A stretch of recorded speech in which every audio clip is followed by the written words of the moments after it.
आप देख रहे हैं समाचार एजेंसी ऑफ इंडिया में साई न्यूज। नमस्कार दोस्तों, समाचार एजेंसी ऑफ इंडिया की साई न्यूज में लिमटे की लालटेन के 644वें एपिसोड में एक बार फिर आपका स्वागत है। आज हम बात करते हैं एआई के खतरे के बारे में। सियासी हलके में राजनीति की बुनियाद नैतिकता ही रही है, पर आज के समय में सड़ांध मारते गंदे नाले में तब्दील हो चुकी है सियासत। एआई का सबसे बड़ा खतरा, आर्टिफिशियल इंटेलिजेंस का सबसे बड़ा खतरा सियासत के लिए है। इससे बड़ा शायद ही कोई खतरा सियासत के लिए हो। समाचार एजेंसी ऑफ इंडिया की साई न्यूज में लिमटी की लालटेन के 644वें एपिसोड में एक बार फिर आपका स्वागत है। देखा जाए तो सियासत की बुनियाद नैतिकता ही रही है।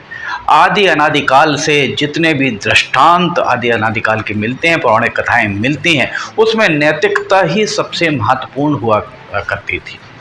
प्राचीन काल में युद्ध के दौरान जब सूर्यास्त होता था, सूर्यास्त के बाद युद्ध नहीं होता था, युद्ध विराम हो जाता था और पक्ष विपक्ष दोनों आमने सामने जो सेनाएं होती थी, वे उन सेना के जवान, उन सेना के लोग एक दूसरे की तीमारदारी में घायलों की जुट जाया करते थे। 70 के दशक तक देश में डकैतों का बोलबाला रहा है और डकैतों में भी नैतिकता हुआ करती थी। वे महिलाओं की इज्जत किया करते थे, महिलाओं की इज्जत पे वे हाथ नहीं डाला करते थे। कालांतर में ये सब गायब हो गया। आज के समय में नैतिकता किस चिड़िया का नाम है, ये बात युवा पीढ़ी को ना बताई जा रही है, ना ही उन्हें दिए जाने वाले संस्कारों में इसे शामिल किया जा रहा है। लगभग एक दशक से आर्टिफिशियल इंटेलिजेंस, जिसे हिंदी में कृत्रिम बुद्धिमत्ता अर्थात एआई, इसने अपनी आमद दी है एक दशक में। एआई को लेकर लोग जमकर दीवाने हो रहे हैं, क्योंकि इसके जरिए वे अपनी कल्पनाओं को साकार होते देख पाते हैं। कहा जाता है कि किसी भी नई चीज या आविष्कार के सकारात्मक और नकारात्मक दोनों ही पहलू हुआ करते हैं। वर्तमान समय में एआई के गलत प्रयोग को लेकर वैश्विक मंच पर लोगों की पेशानी पर चिंता की लकीरें साफ दिखाई दे रही हैं। एआई से सबसे ज़्यादा प्रभावित सियासी हलके के लोग ही दिख रहे हैं। कुछ दिन ही बीते हैं जब देश के गृह मंत्री अमित शाह का एक वीडियो जमकर वायरल हुआ। इस वीडियो को कथित तौर पर सोशल मीडिया में शेयर करने वाले अनेक लोगों पर शक की सुई गई और लोगों के खिलाफ मामला पंजीबद्ध भी हुआ। जानकारों का मानना है कि दरअसल डीप फेक प्रौद्योगिकी ही इसे माना जाएगा, इसका गर्भ नाल वही है। जानकारों का यही मानना है कि डीप फेक प्रौद्योगिकी से सब कुछ तैयार हो रहा है। डीप फेक तकनीक में डीप लर्निंग और फेक अर्थात झूठ के मिश्रण, दोनों का मिश्रण का समावेश होता है। इसमें ऑडियो विजुअल सामग्री तैयार करने अथवा हेर फेर करने के लिए एआई और मशीन लर्निंग का प्रयोग किया जाता है। इन दोनों को मिलाकर एक ठोस किंतु फैब्रिकेटेड मीडिया का निर्माण करता है एआई। इस तकनीक के जरिए किसी भी वीडियो को में छेड़छाड़ कर किसी अन्य व्यक्ति के चेहरे को इसमें फिट किया जा सकता है, जबकि जिस व्यक्ति का चेहरा इसमें शामिल किया जा रहा है वो मूल वीडियो का अंग ही नहीं होता है। ये काम एआई की मदद से बहुत सफाई से किया जाता है और इतनी सफाई से इस काम को किया जाता है कि असली और नकली वीडियो में अंतर बताना बहुत ही मुश्किल प्रतीत होता है।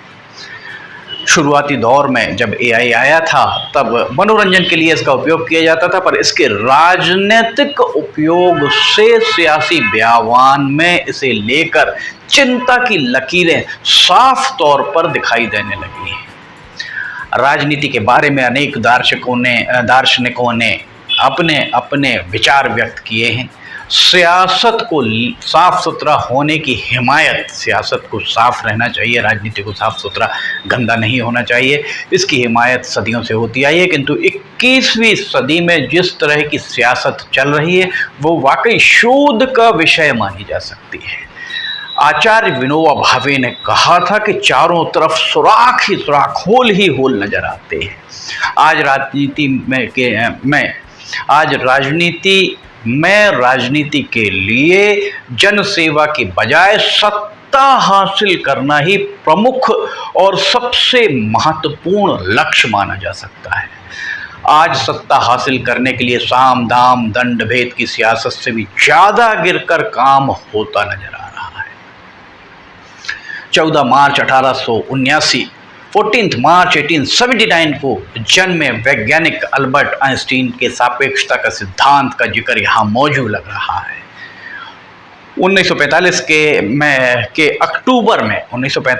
अक्टूबर में जब द्वितीय विश्व युद्ध अपने अंतिम समय पर था, उस समय दुनिया के चौधरी अमेरिका, जो चौधरी उस समय नहीं था, दुनिया का चौधरी उसके बाद बना, अमेरिका के द्वारा जापान के हिरोशिमा और नागासाकी में एटॉमिक बम अर्थात अणु बम गिराने के बाद उपजी तबाही को देखकर अल्बर्ट आइंस्टीन ने कहा था कि अगर वे जानते कि उनकी खोज माफ कीजिएगा, अल्बर्ट आइंस्टीन अगर जानते कि उनकी खोज से इस तरह का नरसंहार हो सकता है तो वे अपनी खोज को दुनिया से छिपाकर ही रखते।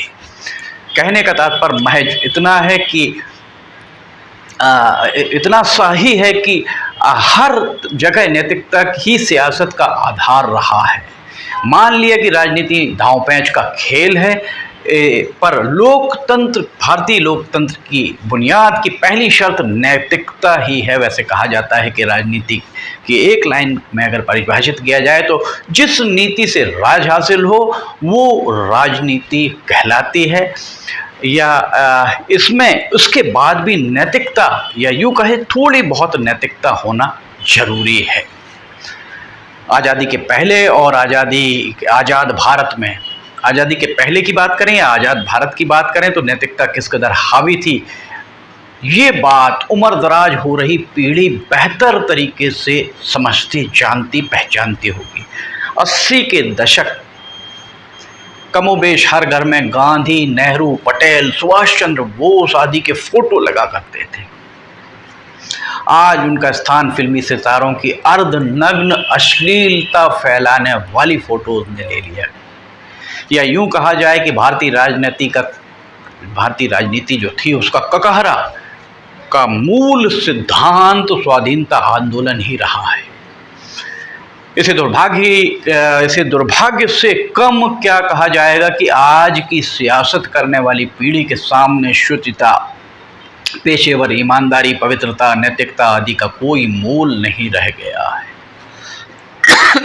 माफ कीजिए। सोशल मीडिया के इस दौर में संचार क्रांति का छौंका लगने के बाद हालात बद से बदतर होते दिख रहे हैं। सोशल मीडिया पर अनेक अश्लील वीडियोस भी एआई के जरिए बनाए जाकर परोसे जा रहे हैं, जिससे अनभिज्ञ युवतियों को बदनाम किया जा रहा है। अनेक युवतियों के बहुत सारे आपको ऐसे वीडियोस मिलेंगे जो उसके बारे में उन्हें जानकारी नहीं होगी, पर वे सोशल मीडिया में वायरल हो रहे हैं। जैसे जैसे सूचना क्रांति और सोशल मीडिया का आपस में सामंजस्य गहराता जा रहा है, वैसे वैसे फेक नैरेटिव, फेक न्यूज़, झूठे बयान, फेक वीडियोस भी सोशल मीडिया पर जमकर तैरते नजर आते हैं। इसमें ये जो काम कर रहे हैं, इसमें अधिकतर मामलों में जराइम पेशा लोग या शरारती तत्वों के द्वारा एआई के गलत प्रयोग से सियासी बयान को दुर्गंध और सड़ांध मारते कीचड़ से सराबोर करने का कुछ प्रयास किया जा रहा है। वर्तमान में ये सब कुछ शैशवकाल में ही माना जा सकता है। इसे रोकने के लिए भारत सरकार के सूचना प्रसारण मंत्रालय को जल्द ही कठोर कदम उठाने होंगे, क्योंकि इसमें असली और नकली का अंतर कर पाना बहुत मुश्किल प्रतीत होता है। याद पड़ता है जब संचार क्रांति और सोशल मीडिया का दौर नहीं था, उस काल में 70 और 80 के दशक या 90 के दशक, 70 और 80 का दशक सटीक माना जाएगा। उस काल में चुनावों के दौरान एक चर्चा आम रहती थी कि स्थानीय मुद्रणालय, लोकल प्रिंटिंग प्रेस में किसी प्रत्याशी के खिलाफ कुछ भी छपाकर पर्चे बंटवा दिए जाते थे और उन पर्चों में मुद्रणालय के स्थान पर फला मुद्रणालय दरियागंज नई दिल्ली और प्रकाशक के स्थान पर जागरूक मतदाता संघ छपवाकर बंटवा दिया जाता था। चूँकि दिल्ली के दरियागंज क्षेत्र में प्रिंटिंग प्रेस बहुतायत में हुआ करते थे, इसलिए जब तक इसकी शिकायत की तफ्तीश हो पाती, जांच हो पाती, तब तक चुनाव के परिणाम भी आ जाते थे और जांच के बाद पर्चा बोगस ही पाया जाता था। आज के समय में कमोबेश ऐसा ही होता नजर आ रहा, पर इसका स्वरूप थोड़ा सा बदला हुआ नजर आ रहा है। आज एआई और चैट जीपीटी का ज़माना है। एआई का जादू सर चढ़कर बोल रहा है। अगर अमित शाह के फेक वीडियोस को ही इसकी ही बात की जाए तो जहां भी इस वीडियो को देखा गया होगा वहां लोगों के मानस पटल में नकारात्मकता के बीज तो बो ही चुके होंगे, ये वीडियो बो चुका होगा। जब तक अमित शाह हरकत में आएंगे और कार्रवाई होगी तब तक काफ़ी विलंब हो चुकेगा। इसके बाद आप लाख सफाई देखते रहें, पर आपकी सफाई कितने लोग सुनेंगे और कितनों पर कितना असर, कितना प्रभाव पड़ेगा। इसलिए समय रहते शैशवकाल में ही एआई को दायरे में अगर नहीं बांधा गया तो आने वाले समय में इसका दुष्प्रभाव या नकारात्मक पहलू लोगों का जीना मुहाल करके रख देगा। इस बारे में सोचना सियासतदारों को है, राजनीति करने वालों को है। समाचार एजेंसी ऑफ इंडिया की साई न्यूज़ में लिमटी की लालटेन के 644वें एपिसोड में फिलहाल इतना ही। अगर आप समाचार एजेंसी ऑफ इंडिया की साई न्यूज़ में लिमटी की लालटेन और अन्य खबरें देखना चाहते हैं तो समाचार एजेंसी ऑफ इंडिया की वेबसाइट या साई न्यूज़ के न्यूज़ चैनल पर जाकर आप इसे देख सकते हैं। अगर आपको ये सारे पसंद आ रहे हों तो आप इन्हें लाइक, सब्सक्राइब, शेयर जरूर कीजिए। साथ ही नीचे कमेंट बॉक्स में लिख के बताइए कि आपको ये सारे खबरें कैसी लग रही हैं। समाचार एजेंसी ऑफ इंडिया के सहयोगी अखिलेश दुबे के साथ लिमटी की लालटेन का 645वां एपिसोड लेकर बहुत जल्द हम हाजिर होंगे। फिलहाल आपसे इजाज़त लेना चाहेंगे। जय हिंद।